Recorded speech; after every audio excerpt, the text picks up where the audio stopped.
Hello and welcome to Forgotten Sitcoms. Today we are looking at After Henry, which was quite a huge and rare hit sitcom for ITV back in the 80s, but is now almost completely erased from the collective memory.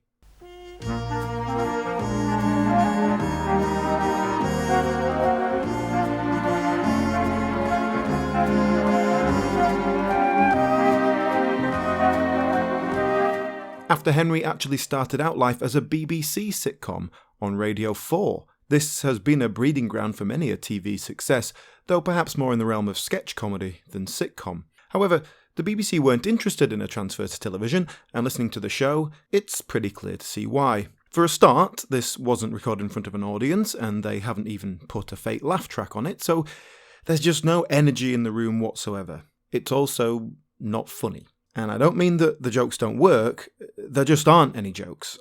I think calling this a comedy is a serious stretch. It's more of a drama with occasional light-hearted moments. Now, of course, when I say drama, I don't mean to imply anything dramatic ever happens. Nothing ever happens. It's like a less intense version of The Archers. So, you're staying in this evening? Yes.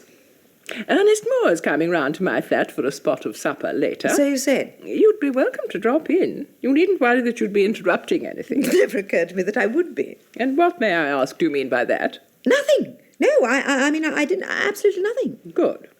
But okay, that's the radio show. And yeah, I've only listened to a few episodes, so maybe it found its feet as it went along. Let's get into the TV show. It was actually Thames TV who picked up the mantle of After Henry and transferred it to television in 1988, after 3 years on the radio. There were a couple of cast changes, but they retained the small feel of both cast and situation. So what is the show actually about? After Henry centres around Sarah France, played by Prunella Scales, who is still dealing with the aftermath of the death of her husband Henry a couple of years earlier. So the basic premise is a woman in her 40s having to rebuild her life after such a dramatic change to her expected future. She lives in a house with her 18-year-old daughter and her mother, who is in her 70s. That's right, the main three characters are all women. And this is in the 80s, it's pretty groundbreaking stuff. And to be fair, this is actually a really great setup. 3 generations under one roof, all with their different social and cultural positions clashing with each other. Hilarity will surely ensue. No. There is no hilarity. They have actually got an audience, for the recordings at least, but they quite rightly don't laugh at anything, so they've had to sweeten up in post with a laugh track. But then again, even the sound designer knows he can't over-commit to that, and he must have got repetitive strain injury from hitting the polite titter button so often. Good morning, Mother. Come in. Good morning, Sarah, dear. I wondered if I could borrow some... Yes. What? How about milk? How about it? Yes, of course you can. In spite of the fact that I know you have 3 full pints in your fridge. Why not borrow some coffee as well? And a mug. And a chair. Thank you, dear. The real problem with After Henry is that nothing ever happens. Sarah is the embodiment of middle-class Britain. She doesn't have any real problems in life, so she has to make a big deal out of the small things, but then she's too polite to actually talk about any of them, so it never goes anywhere. What about her dead husband, though? Yeah, you'd think that could provide some kind of emotional turmoil, perhaps even drive the occasional plotline, but no. Despite being in the title, the loss of her husband is only really dealt with in an extremely superficial way, with lines like, "Oh, I don't know how to bleed a radiator. If only Henry was here, he always dealt with those kind of things." And that's not an actual quote, by the way. The show never gets as exciting as bleeding radiators. And with Prunella Scales as Sarah, you'd think you'd be in pretty safe hands. She's got sitcom lineage going back to Marriage Lines with Richard Briers, and of course is still today best known as Sybil Fawlty. But even her performance isn't adding anything here. In fact, I'd go so far as to say she's the weakest link in the cast. Yes, the material is terrible, but performance is also lacking, and there's so many examples of lines just not landing because the timing is off. It all feels under-rehearsed and under-directed, which is the exact opposite of Fawlty Towers, for example. And that's all the more weird given that this show had been running for 3 years before it even got to television. The first series is really awful, but it does seem to find its rhythm a bit more by the second series. How does that happen when you are literally reusing scripts that you've already done? Surely you've already worked out all the kinks. The second series seems to be deliberately going for more actual jokes, although I am using that relatively, and they start to throw in some plot. They introduce Edward D'Souza as a will they won't they love interest, and I actually quite like how they use this character. Just drop him in occasionally without building it up too much. Of course there's no climax to it, so it's still ultimately frustrating, right? But perhaps that is a deliberate metaphor for Sarah's sex life. The second most important member of the cast is Joan Sanderson, playing Sarah's mother, Eleanor. Eleanor is the classic harridan mother-in-law character, constantly trying to keep up with the Joneses and holding control over her daughter by belittling her at every given opportunity. And she really is a nasty piece of work. She's not quite as psychopathically evil as Phyllis Lumsden in Sorry, but she is still unapologetically unpleasant. In fact, I would say that this is the level that Sorry was aiming for, certainly should have been aiming for, but then they obviously felt like they had to overplay it for comedy's sake. So maybe After Henry is what you get when you try and do that with no attempt at humour whatsoever. Yeah, I'm not sure which one's worse, to be honest. But despite the unpleasant character, Joan Sanderson is clearly enjoying herself as Eleanor, and that is one of the few things that comes across as a positive. Sanderson had already enjoyed a fruitful career on both stage and screen, and her most notable sitcom credits were as a series regular in Please Sir, and a very memorable appearance in Fawlty Towers. Her physical frame and abrasive voice led her to most often play belligerent, domineering types, and Eleanor is very much her swan song. During the last series of After Henry, she is noticeably thinner and spends the vast majority of her scenes sat down. She died shortly after filming was completed, but before the final series was broadcast. And perhaps this ill health also led to a lack of rehearsal time, which may explain why things don't always flow as well as they should. Eleanor has her own little sidekick in the character of Vera Pauling, who herself underwent radical change. In the first series, she is friends with Eleanor in name only, and they're really rivals for society attention, with Vera often getting the upper hand due to her greater wealth and breeding, but Eleanor trumping her with more general independence, despite her jealousy. But by the second series, Vera has become more of a simple-minded lackey, Eleanor's yes-man who is drawn into her gossiping schemes. And this significant character change comes along with an actor change, prompted by the death of the original actor Fanny Rowe. Why they didn't just create a brand new character, I couldn't tell you. It just creates a strange inconsistency. And even after the second series, the Vera Pauling character occasionally vacillates back to the old style, presumably because they were reusing the old radio scripts, which leaned more into that rivalry relationship. And they do reuse a lot of the radio scripts. In fact, strangely, the radio series continued to run even though the television version was now being broadcast on a different channel. Perhaps buoyed by the ratings success of the first TV series, the radio show was recommissioned for its fourth series. And the two ran simultaneously for a while, with those episodes later being converted to TV, just like all the rest. No idea what the rights situation to all that was, but it sounds a little bit messy. So the person responsible for all this rehashing of material was Simon Brett, the creator and writer of After Henry. And I know what you're thinking. Simon sounds like an awfully masculine name to be writing a show about women.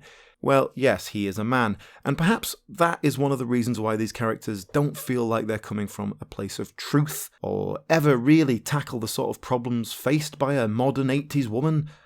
Like, for example, the daughter, Claire, is being very blatantly and openly sexually harassed at work in one episode, and she solves that by judo throwing her boss across a room. Yeah, things like that, really genuine, relatable material. I mean, the best thing you can say about Simon Brett is that the man knows how to churn stuff out. His career is mostly made up of writing detective novels, and he's produced over 70 of them in his 45-year career, not to mention many other books and plays and screenplays. I get a really strong quantity over quality vibe with him, and that's not something I associate with artistic integrity particularly. Playing the daughter, Claire, Janine Wood comes in, and she replaced Jerry Cowper from the radio show. Apparently this was because the character is 18 and Cowper was deemed too old to play the role. The strange thing about that is that there is no particular reason that Claire should be 18, and in fact does not look or act like any 18-year-old I've ever met. Claire lives semi-independently, has a secure job that she is forging into a career, and is pursuing romance with an eye on finding something long-term and settling down. Does that sound like an 18-year-old to you? Why even bother making her so young when you can just say, hey, she's 23? No one's going to question that. Or if you want to write an 18-year-old, surely that is because the very nature of an 18-year-old, the confusion and chaos that comes with being on the cusp of adulthood, is going to somehow bleed into the storyline, provide you with drama and, dare I say it, even comedy. This is a sitcom, right? Maybe it's not. Maybe someone accidentally put a laugh track on the first episode and they just had to roll with it. Julian, if there's something you'd like to watch on the television... Oh, well... Channel 4's got this film of Aida on. Oh, have they? You don't sound keen. Is it because you don't think opera works on television? Oh, well, that's a point of view, certainly. I mean, would your parents watch an opera on television? No. Oh. But then they wouldn't watch anything on television. They won't have a television in the house. I might even be tempted to think that the 18-year-old thing was an original idea that they just later abandoned. They do use it in the first episode as a plot point because she's seeing an older man, played by the legendary Peter Blake, and this obviously concerns her mother. Then the age isn't mentioned again, and any newcomer would just assume she's early to mid-20s. I say I would think that if this wasn't an adaptation of a radio show that had already worked out any kinks like that before this script got anywhere near a screen. Well, let me ask you this. If your 19-year-old daughter told you she was giving up her job and her friends and their entire life and moving to Australia because her boyfriend has got a job over there, would you question that at all? Would you think that warranted some parental advice? Well, we'll never know if Sarah France felt that way because they managed to squeeze this major plot point in between series, meaning we only ever see the aftermath of that. So even when the characters actually do something dramatic, they don't put it in the show.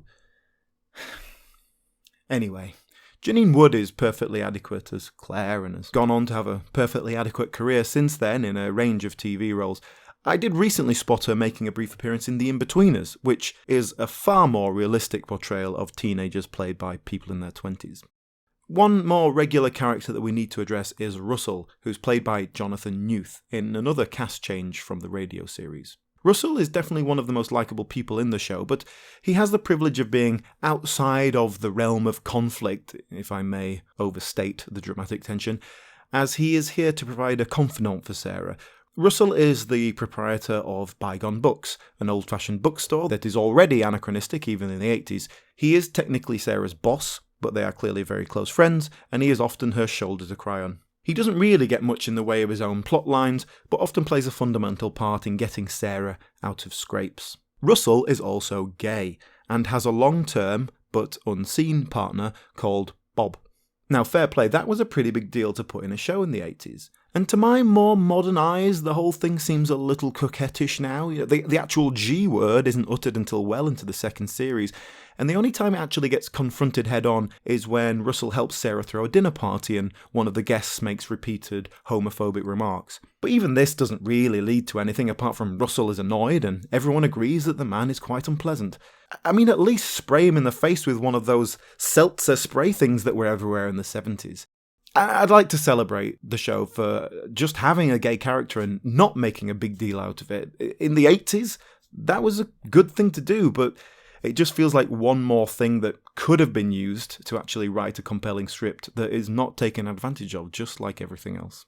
So let's recap. We have a character whose primary definition, it's in the title, is that she is a widow, and yet we rarely delve into the emotional consequences of that. We have an 18-year-old who doesn't do anything an 18-year-old would do, and we have a gay man in the 80s, but we never explore what it must be like to have been a gay man in the 80s. Every episode is just a series of missed opportunities to do something interesting. Not even funny, just give me interesting, and I'll take it. Eleanor is probably the best served of the characters, and I do feel like we often are confronted with the realities of getting old and not feeling part of society anymore. Eleanor sticks to her old ways because it's all she has left, and she belittles those around her to ensure they never have the strength to leave her on her own, which is what she really deserves. At least the writer gives us that, even if it is apparently one of the most overused tropes in sitcom. I can't even begin to fathom why After Henry was so popular, but it was. It picked up 14 million viewers in its first series, and it continued on for 4 years. It certainly has not stood the test of time. It's largely forgotten now, and deservedly so.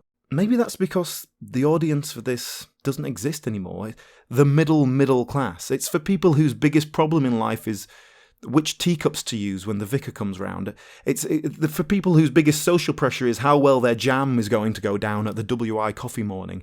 It's not a show you watch, it's something you have on in the background while you do some flower arranging. It is just completely, utterly banal and boring and has absolutely nothing to say.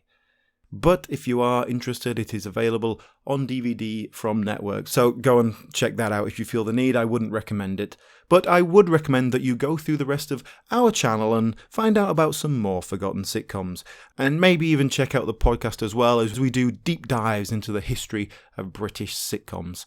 Thank you for watching, and please do come back next time.